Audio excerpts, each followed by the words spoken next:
Olá, meu nome é Antônio e hoje eu vou apresentar a análise epidemiológica da mortalidade por neoplasia maligna do fígado e vias biliares intrahepáticas no Brasil entre os anos de 2013 e 2023. A neoplasia maligna do fígado e vias biliares intrahepáticas representa a terceira causa de óbito por câncer no mundo, em que 90% dos seus casos estão concentrados em países em desenvolvimento. Entre eles, nós temos o Brasil. Apresenta diversos fatores de risco. Entre os principais fatores, nós podemos destacar a infecção crônica pelo vírus da hepatite B e a exposição à aflatoxina B1.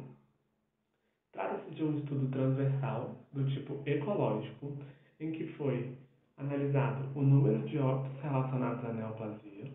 As informações foram colhidas no Sistema de Internações Hospitalares disponível no DataSUS e foi utilizada toda a população nacional, separada por região, faixa etária, sexo e cor ou raça. Em relação ao número de óbitos por ano, nós vemos que, entre 2013 e 2023, o número de óbitos pela neoplasia aumentou. Nós tivemos 26.536 óbitos no total. Nós podemos ver que em 2013 nós tivemos o menor número de óbitos, 1.763 óbitos, o que representa 6,9% em relação ao número de óbitos total.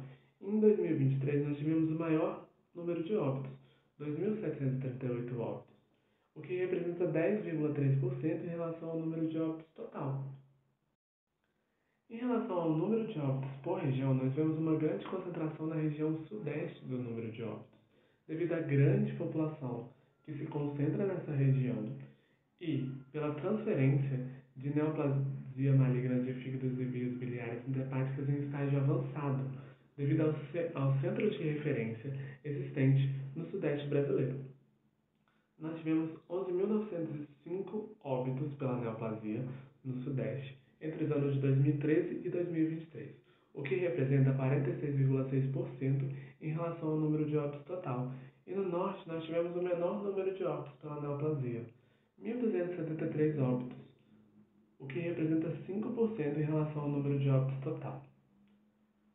Observando o número de óbitos por faixa etária, nós vemos uma crescente até 69 anos, em que, a partir de 69 anos, começa a decair o número, mas o número ainda se encontra bem expressivo. Nós tivemos que, entre a faixa de 60 a 69 anos, nós tivemos o maior número de óbitos, 8.230 óbitos pela neoplasia, o que representa 32,2% em relação ao número de óbitos total. E a faixa etária entre 10 e 14 anos apresentou o menor número de óbitos, 32 óbitos, o que representa 0,12% em relação ao número de óbitos total. O que apresenta para a gente é que devemos ter uma visão especial para faixas etárias maiores, normalmente indivíduos idosos.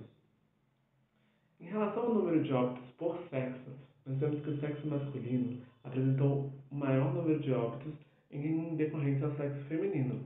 Nós tivemos 14.331 óbitos no sexo masculino, o que representa 56,1% em relação ao número de óbitos total.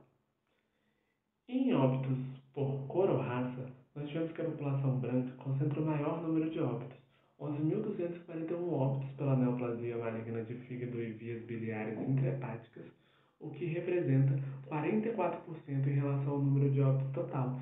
E nós tivemos que a população indígena apresenta o menor número de óbitos, 9, o que é um número muito baixo, representa 0,035% em relação ao número de óbitos total.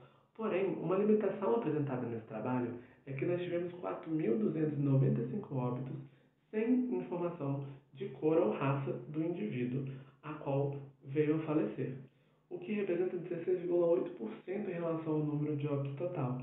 Isso se apresenta como uma limitação, pois não sabemos se em qual cor ou raça esse indivíduo está presente e por isso os números eles podem ser apresentados de maneira não expressiva.